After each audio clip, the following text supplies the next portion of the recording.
Welcome back. The topic for the day is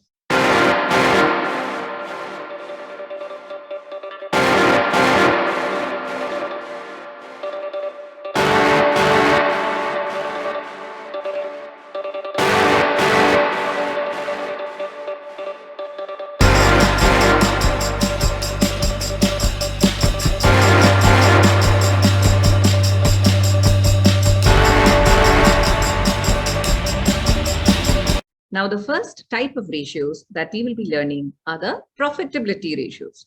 Now, what do you mean by profitability ratios? These are ratios that measures the ability of the company to earn profits. So let's get started with the first profitability ratio. So the first profitability ratio that we will be learning today is the gross profit ratio. So this is the profit and loss account on which we are going to base our calculations. So it's a very simple P&L account. So let's get to know the items better. The first item is the sales at $100, less COGS, $70. What do you mean by COGS? COGS is nothing but cost of goods sold. You get the GP at $30. GP is nothing but the gross profit.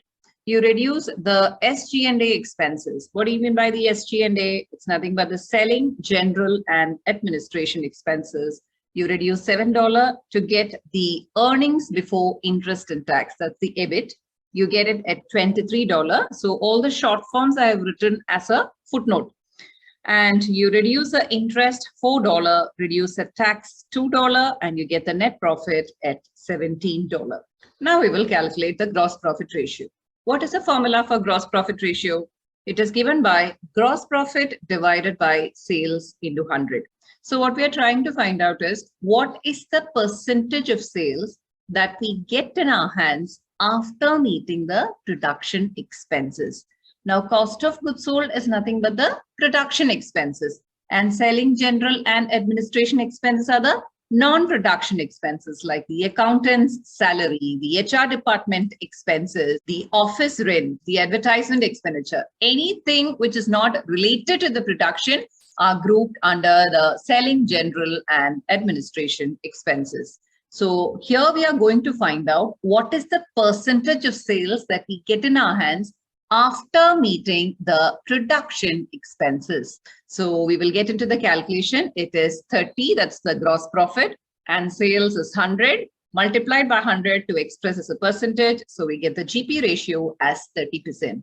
Now, what do you mean by 30%? It means that if you make a sales of $100, then we get $30 as gross profit, or $30 after meeting the production expenses. Now, in order to understand when and why the GP ratio changes, I will give you a scenario. Suppose the quantity of units that we sold doubles. So which means that instead of $100, the sales value will be $200 because the units sold have doubled. So what happens to the COGS? That is a cost of goods sold. Even that doubles, right? Because cost of goods sold is a direct expenditure which is related to sales. What is the main item that figures in the cost of goods sold? It is a raw material cost. So when you sell double the quantity, we need double the raw materials also, right? So which means that when sales doubles, the cost of goods sold will also double. So we get a gross profit of $60. So what is the revised GP ratio? The revised GP ratio is 60. That's the revised GP. Divided by 200, that's the revised sales, multiplied by 100 to express as a percentage. So we get the very same GP. So just because the units have doubled or the units sold have changed, the GP ratio will not change. So what are the reasons that will cause a drop in the GP ratio? If the selling price drops, then what will happen? That is, we were selling 100 units at $1, okay? And now we are selling 200 units. The quantity has increased, but unfortunately, we cannot sell the entire quantity at $1. Say we are selling at 0.75 per unit. So what is the sales value? The sales value, instead of 200, it will be 150. COGS will definitely double because the units have doubled. And what will be the gross profit? The gross profit will be just 10, that is 150, that's the sales, minus 140, that is the COGS. So the gross profit will be 10, and the revised GP ratio will be 10 divided by 150 multiplied by 100. So the GP ratio will work out to 6 6.7%. See, because of a drop in the selling price, the GP ratio has reduced. That is the first situation where the GP ratio will reduce. Now the second situation. Now suppose the supplier from which you're buying the raw materials increases the cost of the raw materials, then definitely your COGS will increase. Maybe instead of $140, you will have to pay, say, $150, which means that the gross profit will be 200 minus 150 or $50. So what will be the GP ratio? It will be 50. That's the revised gross profit divided by 200 into 100. 25% only. That is, it will drop from 30% to 25%. So basically, there could be two reasons for a drop in the GP ratio. One is if the selling price drops. And the second reason, if the production cost increases, either by way of increase in the raw material cost or increase in the direct labor cost rates. All these will increase the production cost, which means that the cost of goods sold will increase. So always remember, a drop in gross profit ratio is caused mainly due to two reasons, either the drop in the selling price or an increase in the production cost. Now, moving to the next ratio, that is the operating profit ratio. Now, what do you mean by operating profit? Operating profit is nothing but EBIT. EBIT is earnings before interest and tax. So what is the formula for operating profit ratio? EBIT divided by sales into 100. So the only difference between the GP ratio and the operating profit ratio is in GP ratio, gross profit was in the numerator. In operating profit ratio, it's the operating profit or EBIT, which is in the numerator. Please remember that operating profit ratio is also known as the return on sales. So let's substitute the figure. So the EBIT is $23 and the sales is $100. You have to multiply it with 100 to express as a percentage. So the operating profit percentage is 23%. Now, what do you mean by 23%? If you make a sales worth $100, then we get an amount of $23 in our hands after meeting the production expenses and after meeting the selling, general, and administration expenses. That is the meaning of the operating profit ratio. Now, what could be the reasons for a drop in the operating profit ratio? So since the operating profit is coming here, whatever reasons we wrote for the GP ratio will apply to the operating profit ratio. If the gross profit reduces, definitely the operating profit will also reduce. So whatever reasons we wrote for the GP ratio, we can copy here also. That is, if the selling price reduces, the operating profit ratio will reduce. If the production cost increases, again, the operating profit ratio will reduce. And what is the other big reason? If the selling, general, and administration expenses increases, again, the operating profit ratio will reduce. So that's the final reason. So selling, general, and administration expenses, if it increases, again, the operating profit will reduce. Now, in the question, what I want you to do is, it will not be a total figure that is given as selling, general, and administration expenses. They will give the amount for advertisement. They will give a separate amount for the staff salary. So you have to analyze each and every item. Compare the previous year to the current year and see whether it has increased. Now, advertisement expenditure, if it has increased from $10,000 to $20,000 in the current year, then immediately your analysis should be, because the advertisement expenditure has increased, the operating profit ratio has reduced. Or if it is a staff salary that is increased, then you'll have to immediately say that because there is an increase in the staff salary when compared to the previous year, the operating profit ratio has reduced. So always be specific. Do not just write selling, general, and administration expenses. You have to pick the item from the P&L account and then make your analysis statement. Now, moving to the next ratio, that is the net profit ratio. It is net profit divided by sales into 100. So here again, instead of EBIT, we have substituted net profit in the numerator. So what is the net profit ratio? Net profit is $17, sales is $100. You have to multiply with 100 to express as a percentage. So the net profit ratio is 17%. Now, what could be the reasons for a decline in the net profit ratio? Since net profit is coming at the very bottom, all the reasons that we cited earlier, that is regarding the reasons for the decline in the GP ratio and the reasons for the decline in the operating profit ratio will come for the net profit ratio decline also. So the first reason is a reduction in selling price. The second reason is if there is an increase in the production cost. The third reason is an increase in the selling, general and administration expenses. Now, what are the two items that come in the P&L account? It is interest and tax. So if the interest increases, again, the net profit ratio will reduce.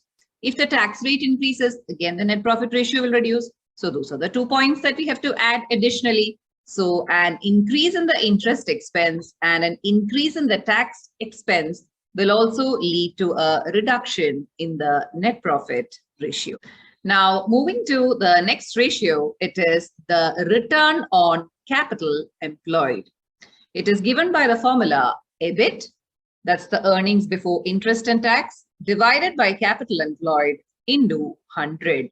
Capital employed. This is an item of the balance sheet. So we will have to bring in the balance sheet figures. So this is the balance sheet. So we have the fixed assets at $130, current assets at $20. So the total assets amount to $150. Then we have the equity at $50. Please note that retained earnings, reserves and surplus all are included in this equity.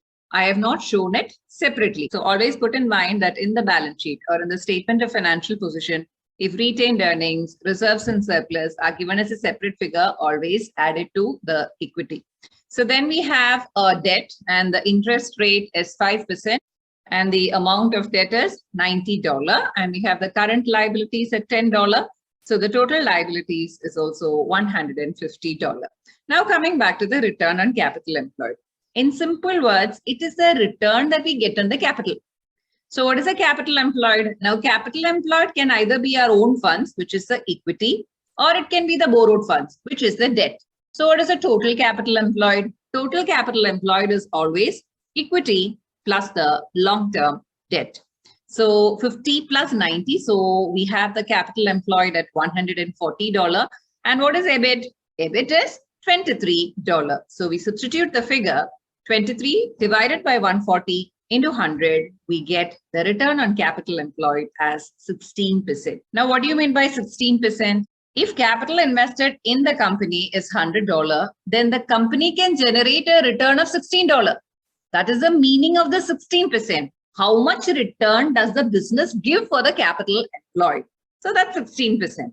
Now, one very important formula is return on equity. Now, return on capital employed, please note that it is for the total capital employed. That is for own funds and also for borrowed funds. In total, what is the return? Now, we will calculate the return on equity and you will see the magic. Now, if you are an equity holder, let's check out what is the return that you get for your investment. So, the net profit is the amount that is attributable to the equity shareholder. So that is 17 and equity is $50. So what is the return on equity? It is 17 by 50 into 100 because you want to express as a percentage, which works out to 34%, which means that the equity holders are getting a higher rate of return than the overall return on capital employed. How is that possible? Now think for yourself. The total return that the business generates is 16%. But what is the amount that we have to pay to the borrowed funds or to the people who have given us the debt? It is just 5%. So the return from the business is 16% and we need to give only 5% for the debt. So that spread is what is reflected in the increased return on equity. Now you people might be thinking of a good strategy. 5% is the amount that we have to pay for the debt. And we can generate 16% from that amount invested from the business. Why not borrow a huge amount of money and make a huge profit? Is that possible? No, not a wise decision. The reason is because if we increase the debt, the interest will also increase. Say, suppose we double the debt. So immediately the interest will be $8.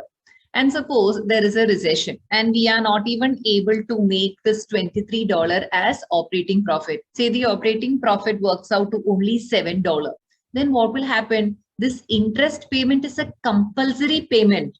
So we will be forced to go in for a bankruptcy simply because the interest payment cannot be met by the company. So we are running a very high risk if we are increasing the debt. And these people who are giving the debt, they are not fools. They will look into the financial position of the company. They will look into the funds that you've already borrowed. Only then they will fix this 5% rate. If you already have a high debt, they will not agree for 5% rate. Maybe they will charge 10%, which means that the rate will also increase, and this interest is a compulsory payment. So if at all a recession sets in and we are not able to generate sufficient operating profit, then we will be forced to go in for a bankruptcy. So high debt means high risk. So we could summarize and write, the return on equity may increase if the debt increases due to leverage. And what do you mean by leverage? Leverage is a word that is given to a situation where the average returns is always greater than the interest which is to be paid for the debt. The return on equity will increase when the debt increases only if the rate of the return on capital employed should be more than the rate of interest that you pay for debt. If the return on capital employed is less than the interest that you have to pay for the debt, then definitely the return on equity is not going to improve. High debt means higher risk. So that is what I explained right now. If the debt is really high, then the interest charge would also be really high. So at times when the business is dull, then we might find it difficult to make the interest payment, which means that we will be bankrupt. And ultimately the business will have to close down altogether. So there should always be a fine balance between the own funds and the debt funds. That I'll explain it in detail when we look into the debt equity ratio. So that was the analysis of the return on equity part. Now we will analyze the return on capital employed. Now the analysis of return on capital employed can be divided into two ratios. Let's get to see what are those two ratios. So the first ratio is the operating profit ratio and the other one is the asset turnover ratio. Now the operating profit ratio is something that we've already studied. What was the formula for operating profit ratio? It was EBIT divided by sales, correct? Now, what do you mean by the asset turnover ratio? Now, suppose your father gives you money to start a business. So the capital has been introduced into the business. Now, what is the first question that your father will ask? Your father is going to ask, are you able to generate sufficient sales with the capital invested? So the first step is to generate sales. So that is the meaning of the asset turnover ratio. What is the amount of sales that you could generate with the capital employed? And the next step, that is after you achieve the sales, then you reduce the expenses to arrive at the net profit, correct? It is not enough just to make sales. It is very essential that you get the profit as well. So that is where the operating profit ratio comes into the picture. That is how much of profit, that is EBIT is nothing but profit, earnings before interest and tax, you were able to generate from the amount of sales. Now, if you notice this formula, if you multiply the operating profit ratio and the asset turnover ratio, then sales and sales get knocked off, which means that in effect, the ratio is earnings before interest and tax divided by capital employed, which is the formula of return on capital employed, correct? So that is the reason why we could analyze the return on capital employed into two ratios. What is the first step? We are trying to find out what is the sales generated from the capital employed. And the second step is out of the sales, what is the profit that we could generate? And always return on capital employed is operating profit ratio multiplied by asset turnover ratio. Now we will take figures from our P&L account. What was EBIT? EBIT was 23. And what was sales? Sales was 100. So 23 divided by 100 or 0.23 is the operating profit. I'm not converting it into percentage. That is why I'm not multiplying it with 100. And what about the asset turnover ratio? Asset turnover ratio is sales divided by capital employed. Sales is 100 and the capital employed is 50 plus 90 or 140. So 140 is coming from here and the sales is coming from here. So what is the asset turnover ratio? It is 0.71. What does this mean? For each dollar of capital employed, you are able to generate a sales of 0.71. And for each dollar of sales, you are able to generate a profit of 0.23. So as a combined figure, or to find out what is the profit earned for the capital employed, you have to just multiply 0.23 into 0.71, in which case you will get 0.16, which is nothing but the return on capital employed. So in the examination, if the details are available, you have to analyze the return on capital employed into two ratios. One is the operating profit ratio and the second one is the asset ratio. If either of the ratio reduces, then definitely the return on capital employed will also reduce. So the analysis is return on capital employed will reduce if either the operating profit ratio or the asset turnover ratio reduces, because return on capital employed is operating profit multiplied by asset turnover ratio. So with this, we come to an end of the profitability ratios.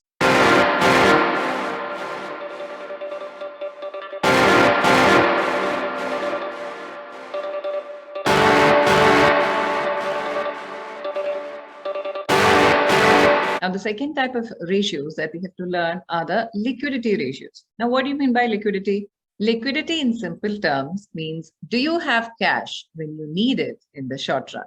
And when do you need cash in the short run? When the creditors come to you asking for payment, correct?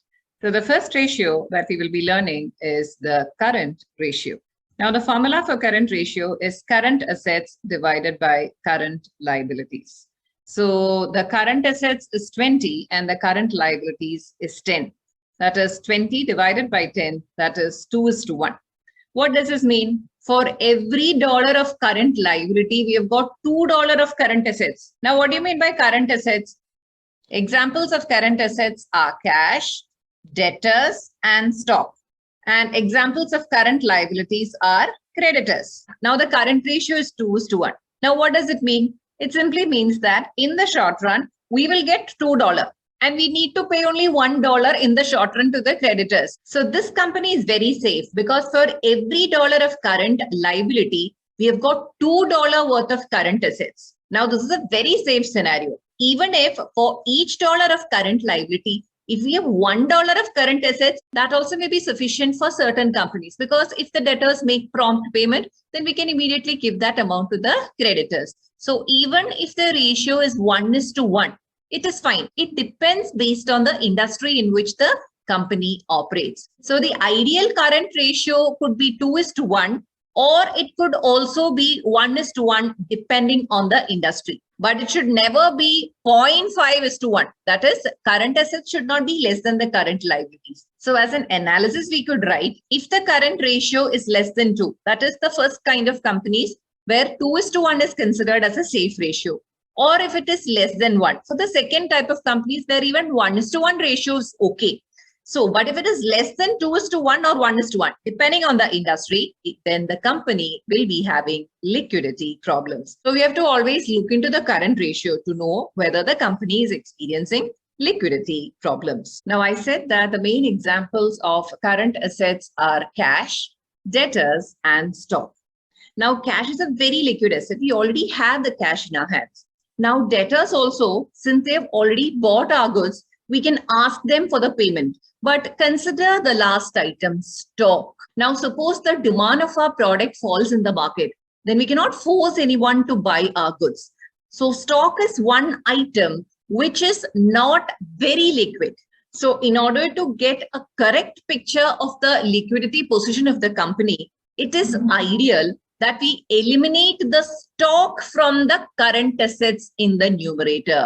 This is where we come into the next ratio, that is the quick ratio. Now, the quick ratio is also known as the acid test ratio. So the only thing that we have done is from the current assets, we have removed the stock in the numerator. So current assets minus stock in the numerator divided by current liabilities is the quick ratio. So what is the intention? We have removed one of the current assets, that is stock, which we feel is not very liquid. There is a chance that we may not be able to sell the stock to meet the current liabilities. So let's do the calculations. What is current assets? Current assets is 20, and they have said that it includes a stock of $6, which means that 20 minus 6 will come in the numerator. And what is the current liabilities? It is 10. So let's do the calculation. It is 20 minus 6 divided by 10. Giving an amount of 14 divided by 10. So it is 1.4. So the quick ratio works out to 1.4. So for every dollar of current liabilities, we have got 1.4 worth of current assets. So fairly it is okay. The ratio is definitely not less than 1. Or the numerator, that is the current assets minus stock, is not less than the denominator, that is a current liability. So always the numerator should not fall below the denominator, because the denominator is the current liabilities. We want the numerator to cover the current liabilities. We are trying to find out whether the payment towards the current liabilities can be met with our current assets. That is the numerator. So just remember that all that we are doing in a quick ratio is we are eliminating stock from the current assets in the numerator, because we are taking into consideration the possibility that the stock may remain unsold. So the analysis is, if quick ratio is less than 1. What do you mean by less than 1? How can a quick ratio be less than 1? It will be less than 1 only if the numerator is less than the denominator. So if it is less than 1, then definitely we should confirm that the company has got liquidity problems. So the ideal quick ratio is 1. 1 means 1:1. So now we are done with the current ratio and the quick ratio. Now we have to dig deeper. Digging deeper means we have to see how efficiently the current assets and current liabilities are managed by the organization. So the next ratio that we will be studying is the stock holding period. That is, how many days are we holding the stock before we finally sell it? So before going in for the formula, I want you to understand the logic. Now, COGS is 70. What do you mean by COGS? COGS is the cost of goods sold. And this $70 is for the whole year, correct? So COGS of $70 is for 365 days. That is for the whole year. The cost of goods is $70. So right now we have a stock of $6. So how many days will it take to sell the stock of $6? So $70 stock is sold in 365 days. So a stock of $6 is sold in 365 divided by 70 into 6. So that's what I've written here. So how many days does it take to sell the stock of $6? On an average, 31 days. So what we have just calculated is the stock holding period. So what is the formula? So the formula is 365 divided by, what is $70? $70 is nothing but the COGS. And what is $6? That's nothing but the stock. So you've already studied the formula. So the stock holding period is 365 divided by COGS into stock. As an analysis, we could write an increasing stock holding period shows it is taking longer to sell the goods. So in the question, always compare the stock holding period of the current year with the previous year or with the industry averages. Only then can we understand whether our stock holding period is very high. Now moving to the next ratio, it is the debtors collection period. That is, how many days should we wait to collect the amount from the debtors? Here again, we will apply the very same logic. Debtors is linked to sales. So $100 sales has been made for 365 days. Now our debtors is equal to $11. Now the debtors of $11 is equivalent to how many days sales? How do we find it? $100 is for 365 days. So $11 is equal to 365 divided by 100 into 11, or it is equivalent to 40 days sale. So 40 days sale is getting blocked in debtors. That is, on an average, it takes 40 days to get the amount from the debtors. So what is the formula? Debtors collection period is equal to 365 days. That's what I've written here. And what was $100? $100 was the sales. And what was $11? $11 was the debtors. So now you know the formula of debtors collection period. And as an analysis, we could write an increasing debtors collection period shows it is taking longer to collect money from the debtors. So here again, just like stock holding period, we are supposed to compare it with the previous year or with the industry averages to know whether our debtors collection period is high. Now, moving to the next ratio, it is the creditors payment period. Now, creditors is linked to purchases, correct? So what do you mean by COGS? COGS is actually opening stock plus purchases minus closing stock, correct? So if the opening stock and the closing stock are the same amount, we already know that the closing stock figure is $6. And if the opening stock is also $6, Then what is the purchases? Purchases should be equal to COGS of $70. Only then we will get 6 plus 70 minus 6 as the COGS figure of $70. So basically, if the opening stock and the closing stock are the same, purchases will be equal to the cost of goods sold. So in the question, if purchases is not separately given, we can very safely take the COGS as the purchases, assuming that the opening and the closing stock are the same figure. So the COGS or the purchases is $70 and it is related to a period of 365 days. Now, creditors is given as $10. So this $10 creditors is equivalent to how many days purchases? It is 365 days divided by 70 multiplied by 10. So that is what is written here.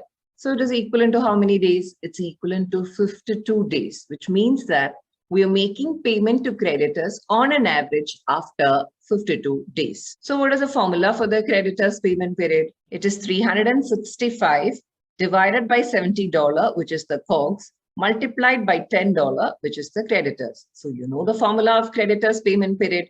Now, as an analysis, we could say an increasing creditors payment shows that it is taking longer to pay money to the creditors. In general, a higher figure is better.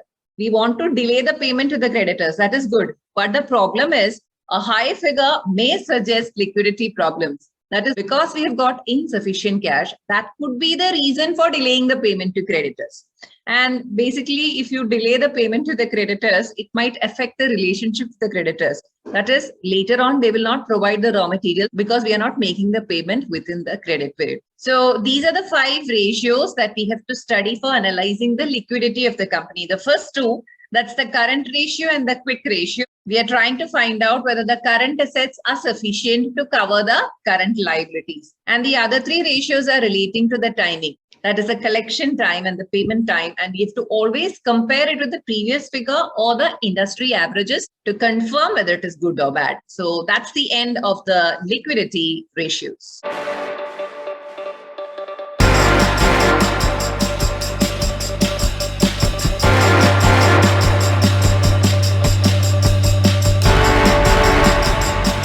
The first and the most important ratio is the debt equity ratio.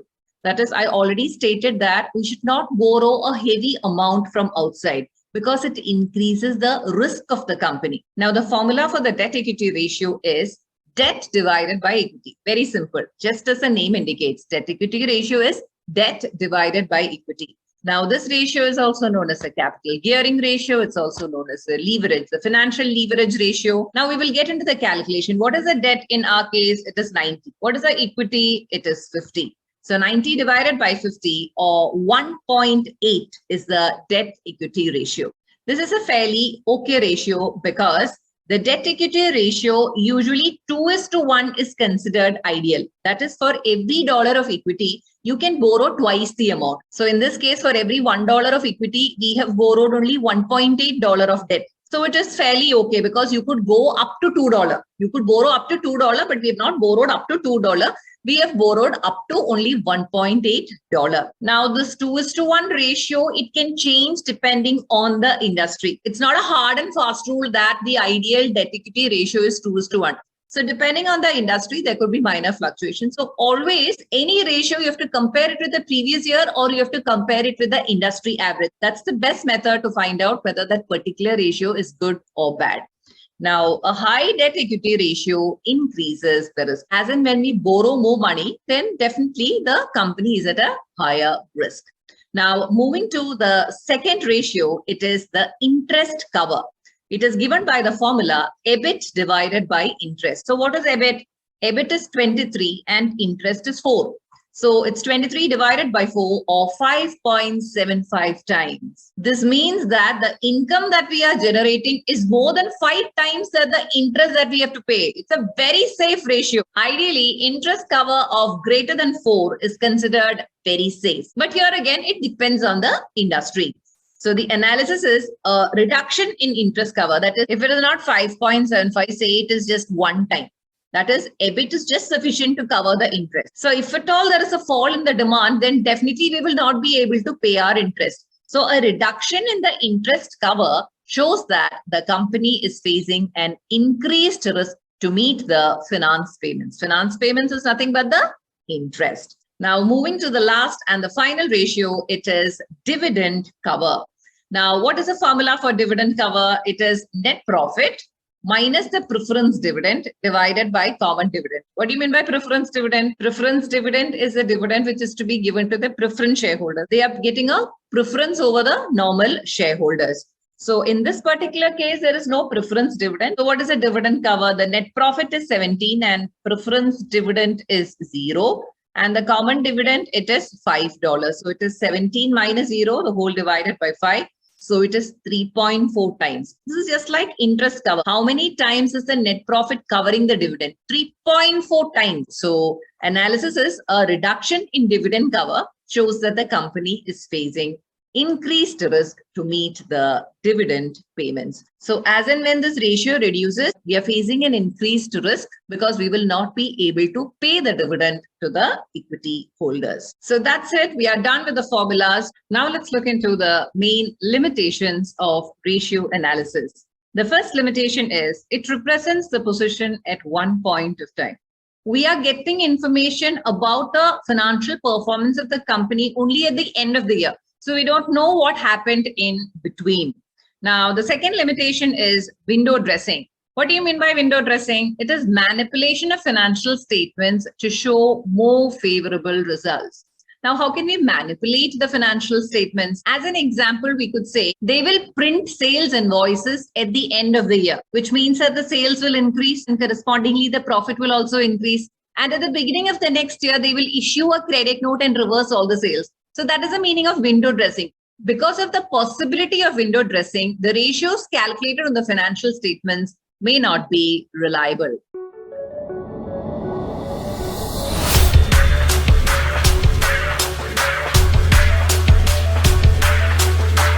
Tip number 1.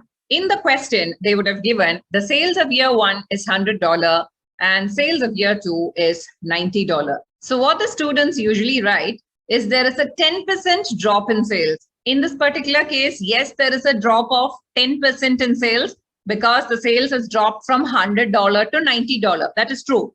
So they write that the company's financial performance is deteriorating. But towards the end of the question, it will be mentioned market size for the goods has dropped by 20%. What does it mean? The overall demand of the goods has reduced. It is reduced by 20%. So the correct remark should be, though the market size had declined by 20%, the company's sales dropped only by 10%, which means that we are doing better than the general market. So this is a positive sign. Now, moving on to tip number 2. In the question, they would have given in year 1, the sales is $100, COGS is $80, gross margin is $20, and gross margin percentage is 20%.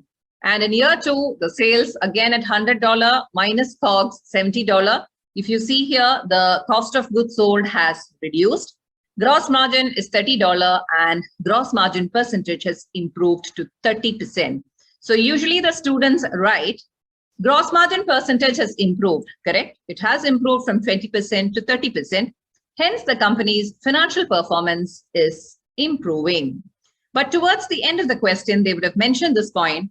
The company has shifted to a cheaper supplier. Customer complaints increased by 20%.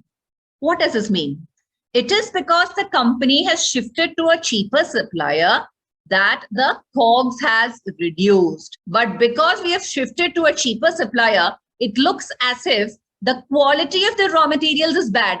That is why the customer complaints have increased by 20%. So we have to always link the cause and the effect. At one corner of the question, they would have given the cause, and in another corner, they would have given the effect. So your correct remark should be, the decrease in COGS could be traced to the company shifting to a cheaper supplier. However, since the customer complaints have increased by 20%, it appears that the quality of raw materials are low. This could result in a reduction in demand in future. So always look out for reasons that have caused a reduction in the COGS. So just don't be guided by the financial performance. There will be points mentioned elsewhere in the question as to why the financial performance is improving or deteriorating. Now, moving on to tip number 3, the sales of year 1 is $100. Sales of year 2 is again $100. The launch marketing expenses. What do you mean by launch marketing expenses? We are introducing a new product in the market. That is the meaning of launch marketing expenses. Or it could also be termed as advertisement expenditure for new product.